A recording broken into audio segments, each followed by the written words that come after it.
semua, di sini saya dengan rekan-rekan saya ingin memaparkan materi mengenai asosiasi simbiotik dalam lingkup mikrobiologi.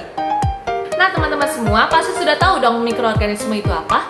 Mikroorganisme merupakan makhluk yang sangat kecil sehingga kita harus melihat mikroorganisme itu menggunakan alat bantu seperti mikroskop.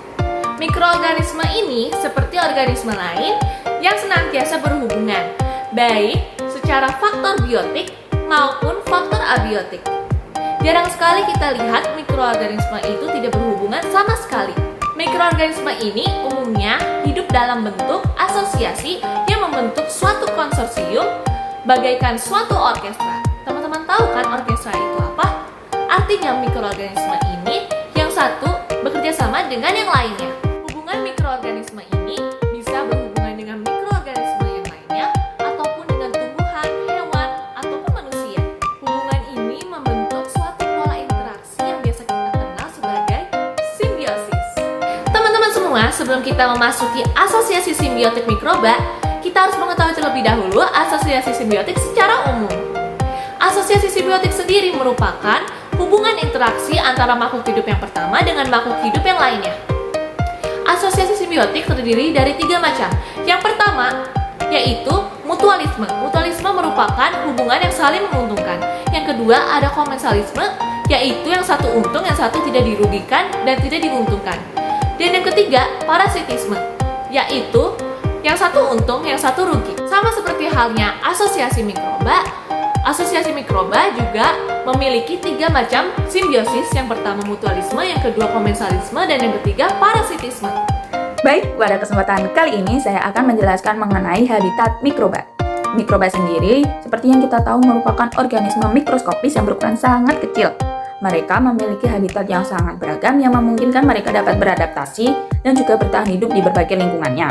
Habitat mikroba di sini dapat kita bedakan menjadi beberapa jenis, yaitu ada berada di perairan, kemudian ada di daratan, dan juga ada di udara.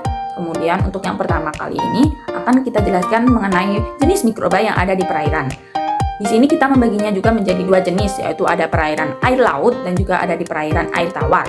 Contoh dari mikroba dari perairan air laut itu ada bakteri coliform atau yang sering dikenal sebagai bioindikator pencemaran.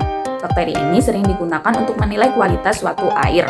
Kemudian yang kedua itu ada protozoa. Protozoa ini berperan sebagai pengurai bahan organik dan juga bisa sebagai predator mikroorganisme lainnya di perairan air laut. Kemudian yang selanjutnya atau jenis yang kedua itu ada perairan air tawar. Di dalamnya terdapat beberapa mikroba, yaitu ada cyanobacteria atau alga biru hijau. Mikroba fotosintetik ini dapat ditemukan di danau, di kolam, dan juga ada juga di sungai.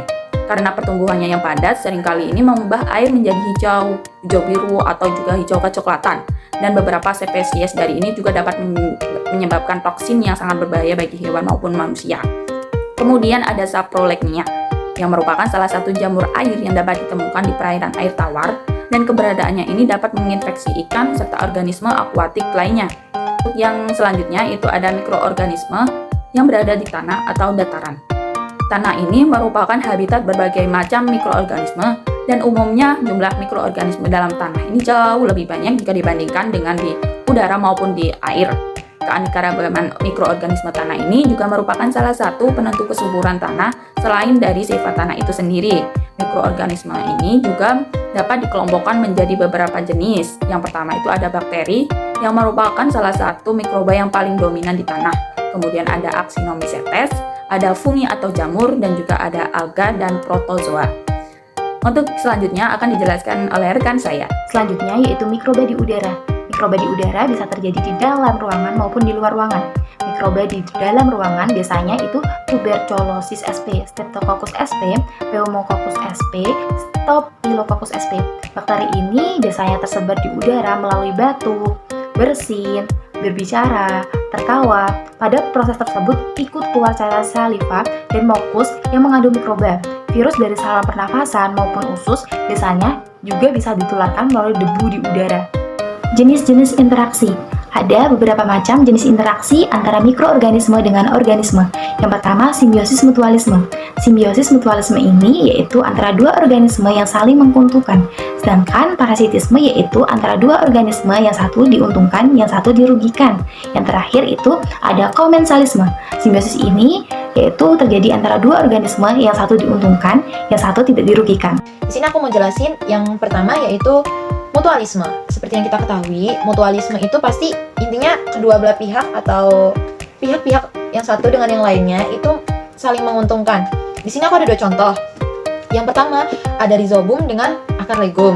Kemudian yang kedua ada bakteri E. coli yang sering kita dengar dan Proteus vulgaris, di mana si E. coli ini menghidrolisis laktosa bagi Proteus vulgaris. Sementara itu Proteus vulgaris menguraikan urea yang melepaskan sumber nitrogen bagi pertumbuhan E. coli.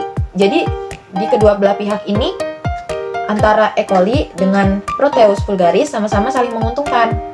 Di sini aku menjelasin interaksi yang kedua yaitu komensalisme, di mana antara mikroorganisme yang pertama dengan mikroorganisme yang lainnya, di mana mikroorganisme yang pertama itu merasa diuntungkan, akan tetapi mikroorganisme lainnya itu tidak merasa diuntungkan maupun tidak merasa dirugikan. Di sini aku ada dua contoh. Yang pertama itu Staphylococcus epidermidis yang hidupnya di permukaan kulit manusia. Kenapa sih dia bisa dibilang komensalisme? Yang pertama karena si mikrobanya ini mendapat keuntungan, yaitu bakteri Staphylococcus ini memanfaatkan zat-zat yang dihasilkan kulit kita seperti minyak dan sel-sel kulit mati sebagai sumber nutrisi untuk bertahan hidup si mikroba tersebut. Lalu kemudian si manusia ini tidak mendapat kerugian maupun tidak mendapat keuntungan karena dalam kondisi normal Staphylococcus ini tidak menyebabkan penyakit ataupun tidak menyebabkan kerusakan pada tubuh manusia karena bakteri ini bersifat non-patogen dan bagian dari floral normal kulit kita. Makanya mengapa disebut sebagai interaksi komensalisme. Kemudian untuk contoh kedua dari interaksi komensalisme yaitu ada bakteri asam asetat dan khamir. Terjadi hubungan komensalisme selama proses fermentasi asam asetat, di mana si sel khamir ini menyediakan substrat alkohol bagi pertumbuhan bakteri asam asetat. Jadi yang mendapat keuntungan itu si bakteri asam asetatnya ini. Makanya disebut sebagai interaksi komensalisme. Adalah interaksi antara mikroorganisme dengan organisme lain, di mana satu jenis dapat diuntungkan dan jenis yang lain dirugikan. Pada parasitisme, organisme yang diuntungkan disebut parasit, sedangkan organisme yang dirugikan disebut inang. Contohnya ada Mycobacterium tuberculosis dan manusia. Bakteri ini adalah agen penyebab penyakit tuberkulosis atau yang kita kenal dengan TBC, yang menginfeksi paru-paru dan organ lain pada manusia. Selanjutnya kita akan membahas peran mikroba dalam kehidupan. Walaupun berukuran sangat kecil, ternyata mikroba mempunyai banyak sekali peranan dalam kehidupan kita. Contoh yang pertama ada di dalam bidang kesehatan. Mikroba ternyata membantu dalam proses produksi antibiotik. Contohnya penisilium yang menghasilkan penisilin. Di bidang pertanian, mikroba membantu dalam proses pembuatan pupuk hayati untuk meningkatkan kesuburan tanah. Di bidang industri pangan, mikroba membantu dalam proses pembuatan tempe secara fermentasi. Mikroba juga sebagai dekomposer, yaitu menguraikan bahan organik menjadi unsur hara. Mikroba juga digunakan dalam penelitian ilmiah, yaitu dalam teknik rekayasa genetika, yaitu produksi insulin menggunakan bakteri E. coli. Untuk lebih jelas, kita akan mengambil dua contoh sederhana, yaitu yang pertama peran mikroba dalam pembuatan tempe dan peran mikroba dalam menjaga ekosistem tanah. Teman-teman semua pasti tahu kan apa itu tempe?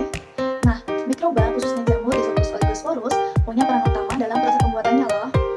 Awalnya tempe direbus dan dikupas, lalu dicampur menggunakan ragi tempe yang mengandung spora jamur ini. Ketika kedelai difermentasi, jamur akan tumbuh di permukaannya, lalu menghasilkan enzim-enzim protease yang memecah protein kedelai menjadi asam amino. Hal ini tidak hanya meningkatkan rasa, tetapi juga membuatnya menjadi lebih mudah dicerna oleh tubuh. Selama fermentasi, jamur juga akan membentuk jaringan miselium putih yang menyatukan biji kedelai menjadi padanan tempe yang selama ini kita tahu. Proses fermentasi ini berlangsung selama 24-48 jam dalam suhu ruangan. Nah, tanpa mikroba, tempe yang selama ini kita nikmatin nggak akan ada loh.